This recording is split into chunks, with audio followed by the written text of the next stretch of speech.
friends, welcome back to my channel. Today I want to talk about living prepared for pregnancy. I have been breastfeeding now for almost 5 years, and it is possible to get pregnant before getting your period because you ovulate before you bleed, and you can get pregnant without a period. With my breastfeeding journey, my period takes a long time to come back. With my first, it took 15 months, and with my second, it took like 20 months, which I really enjoy the break. Really, I love it. But I'm always wondering if I get pregnant without knowing it on the first time that I ovulate. I might not even know that I'm pregnant for the first couple weeks, maybe couple months. And so it's important for me to optimize my health as much as possible every day, living day to day in a nourished lifestyle. So that way, when I do get pregnant, even without knowing for a while, I don't have to worry about my lifestyle, about my choices, my nutrition. I can rest assured that my baby is getting everything that they need for their development in the first several months until I get the obvious pregnancy signs, and I know, and then I can optimize my nutrition even more. A lot of these things are very good things to do already. Every single day, this will not hurt you. It will actually support you. It will support your natural menstrual cycle. It will support you if you're breastfeeding. It will support you just as a female in general. So these are great things to implement. And also, if you're breastfeeding and your cycle takes a long time to come back, you don't have to worry about getting pregnant. You be assured that your body is taking care of everything because you are nourishing it. Preconception health is extremely important for your baby. The choices that we make, even up to 3 months before getting pregnant, will affect our growing baby. For the first 10 to 12 weeks of our baby's life, our baby is nourished by the endometrial lining, and the health of the nourishment that they get from the endometrial lining is based on your health from the past several months. So it's extremely important to just always be taking care of yourself so you can set yourself up for success, set your baby up for success, because we know that our health, preconception and in pregnancy, will impact our children's lives for the rest of their lives and even following generations. Our health has transgenerational effects. So we're going to talk about 4 things that are helpful to do if you're breastfeeding, or if you are just looking to get pregnant, if you just want to live life ready for pregnancy and to live a life that is supportive of pregnancy. These are 4 great things that you can do to be prepared. One of the most important things is eating nourishing food. Nourishing food directly supports our health. The food that we eat either heals us or kills us. You may be eating enough calories, but if you're not eating nourishing food, your body will be deprived of nutrients that are healthy for your body and for your baby in pregnancy. Not consuming enough minerals can cause the body to not absorb or utilize the nutrients that it receives from the food that we eat, which can lead to deficiencies and to malnutrition. Nourishing food provides necessary nutrients that you need to have a healthy pregnancy and a healthy baby. We often think that the most important thing in pregnancy are supplements. In reality, what we eat first is most important, and supplements are there to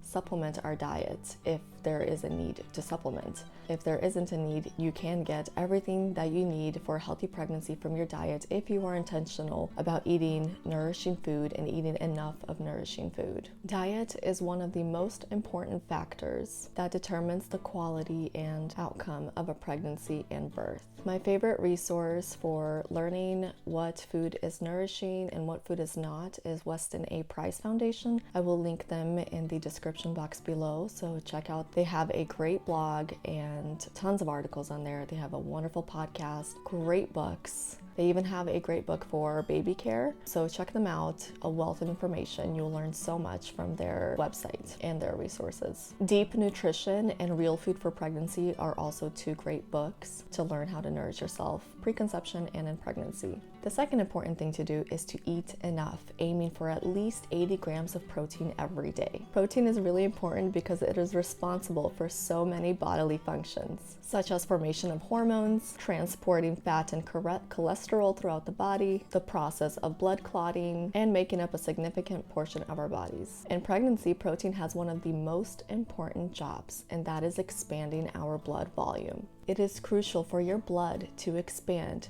by 50 to 60% in your body in pregnancy to sustain your baby and you, to prevent preeclampsia, and to protect you from the effects of potential postpartum blood loss. Your blood volume cannot expand without sufficient protein intake. This is because your liver creates albumin from the protein that you eat, and albumin facilitates blood volume expansion. The pregnant body undergoes blood volume expansion throughout pregnancy, but especially in that first trimester. So if you are eating at least 80 grams of protein every single day when you're not pregnant, you don't have to worry about eating enough protein when you get pregnant without knowing. You will already be hitting that 80 grams of protein, supporting albumin production, supporting blood volume expansion, setting yourself up for success for the future. It's also important to eat enough so that the protein that you do eat isn't being used up for energy instead of albumin production. If you're eating enough protein but not enough of other macronutrients and calories in general, your body will burn protein for energy, and you'll end up having not enough protein to aid in albumin production and will lead to insufficient blood volume expansion. So how do I hit 80 grams of protein every single day, especially without supplementation? I always eat protein in every snack and meal. I like to drink protein. If you're drinking raw milk, I believe there's 8 grams of protein in 1 cup of raw milk, and I was drinking a quart of raw milk every single day in hot chocolate and oatmeal on its own. And another great way to get protein in by drinking is bone broth. Bone broth has so many wonderful effects. It's full of so much collagen and so much great things. It's also protein, it has protein in it. So that's another great way. Drinking bone broth, sipping on it like you're sipping on tea, or making soup, making ramen. I also like to cook with bone broth as much as possible. So anytime I'm making any kind of grains, I cook them in bone broth, like rice, buckwheat. If you're making mashed potatoes, put some bone broth in that. Wherever I can sneak bone broth in, I make it with bone broth. Soups, I make with bone broth. And bone broth is really easy to make on your own, and I'll share a recipe in the future. I'll make a video on how I make it. It's very easy. All you need is some good quality beef bones or chicken bones. There are many other great options for protein, like chicken, beef, eggs. When you're eating healthy food, healthy meals, you will find that you will probably naturally hit that 80 grams of protein fairly easily. And I notice that if I'm not eating enough protein, I'm gonna feel it. I'm gonna not have that much energy, gonna be more tired, and I'm gonna feel more hungry. I'm gonna have more sugar cravings. So your body will tell you if you're not eating enough protein. The Brewer's Diet is a great resource for helping you get in more protein and get in all macronutrients. Also, you can track your calories for a couple of days just to see how much of each macronutrient you're getting in. So logging your food for a couple of days. It might not be healthy to do that long term. It might be anxiety inducing, but doing it for a couple of days just to see how much you're getting in of each macronutrient might be helpful. And I'll link a app below that is very helpful for tracking. Another really important way to live a nourishing lifestyle is to minimize your exposure to toxins. Toxins are everywhere. They're in our clothing, in our food, in our air, in our furniture, in our cars, houses, everywhere. We're always surrounded by toxins. But we do have some control over our exposure. Breathing or swallowing chemicals will cause them to enter the bloodstream, and some can pass to the baby via placenta in pregnancy and through breast milk in postpartum. It can cause many perinatal complications for mom and baby, such as preterm birth and low birth weight. It can cause neurodevelopmental delay in babies, and it can cause fertility and hormonal issues for baby. There's a very long list of what different toxins can cause, and we're not going to get into the entire list. You can look that up on your own. There's a lot of issues that it can cause, but a lot of it is in our control, and our bodies were created to heal themselves. Our bodies have great organs that work on detoxing the body, and when we are supporting our body by reducing stress and by eating nourishing food, just overall holistic well-being,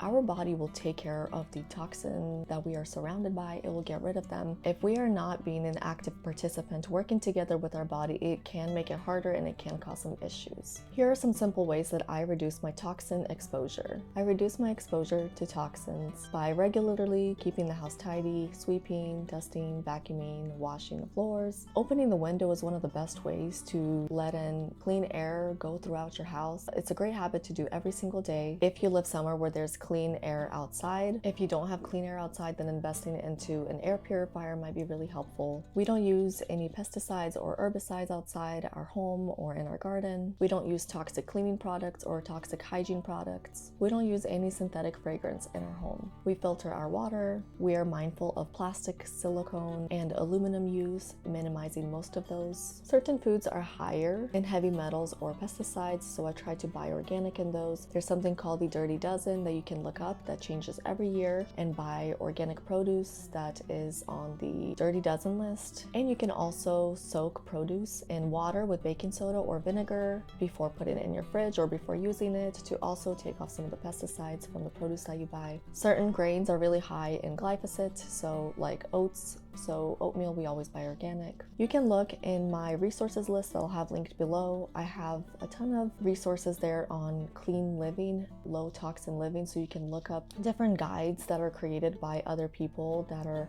very mindful about these things and decide what works great for you. Make the changes as needed. And keep in mind, as you work on reducing toxins in your life, something more toxic than chemicals and toxic chemicals is stress. And so you don't want to freak out and stress about every single thing, because the reality is we live in a world where we're constantly surrounded by these things. But like I said earlier, our body is very resilient, it's very strong, and it is created and designed by a wise creator who created the human body, overseeing thousands of years. He knew we were going to live right now surrounded by all of this, and our body can handle it very well as long as we are supporting it adequately and just putting our faith in God that He will also protect us and give us wisdom and the right choices to make.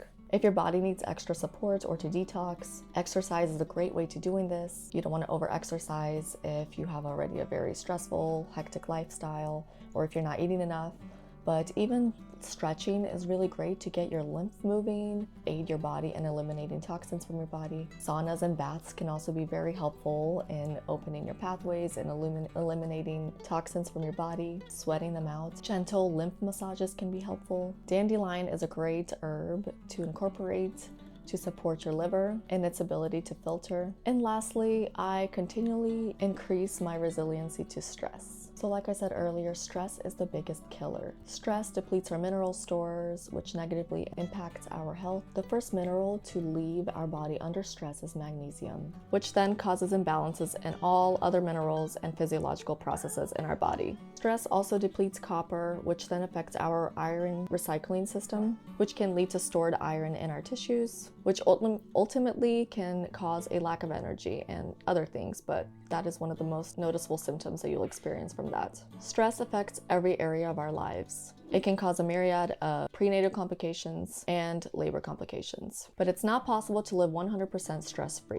So it is important to reduce stress as much as we can. So what are some stressors that we may have in our lives? Things that we might not even notice. Overpacked schedule, not enough or low quality sleep, toxins, not eating enough, not eating nutritious food, toxic relationships and friendships, over-exercising or exercising in a stressed, depleted state, unhealed trauma, chronic illness, deadlines, unrealistic expectations, keeping up with the news, anxiety-inducing entertainment, financial stress, and literally anything that puts our body into fight or flight mode. Here are some ways I continually work on to reduce my stress and to support my body through stress. Eating enough, eating frequently, eating balanced meals, eating nourishing mineral-rich food, reducing toxin exposure, sleeping enough and sleeping well, spending time seeking God, spending time outside, grounding, breathing in fresh air, sunbathing, and laughing often, cultivating a good relationship with my family members, my husband and my children, having strong boundaries with difficult or toxic people, and not overcommitting to responsibilities and tasks. Placing my worries and fears and burdens in God's hands and trusting Him, doing things that make me happy like dancing, playing piano, learning new hobbies, reading books, spending time with my kids, warm baths, talking talking with loved ones and spending time with loved ones, deep breathing, living intentionally, cultivating a grateful heart.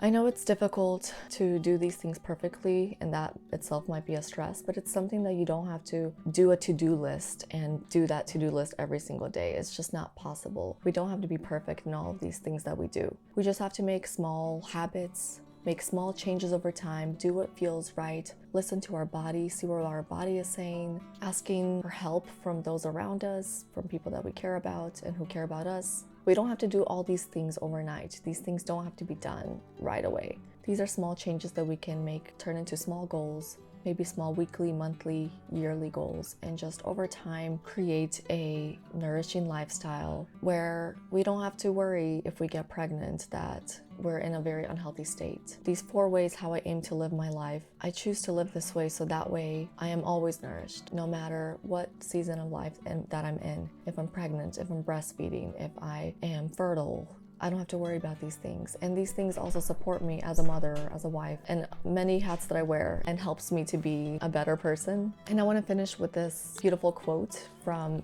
A Whole Health Life. And she says, "The foundations of health are simply stepping into how God designed us to live, living alongside community, eating real food, moving our bodies, immersing ourselves in creation. Feeling overwhelmed, friend? Go back to the basics." That's literally all it is. Let me know your thoughts below. What changes have you made to cultivate a nourished lifestyle? Thank you so much, friends, for being here. Have a wonderful week. See you next time.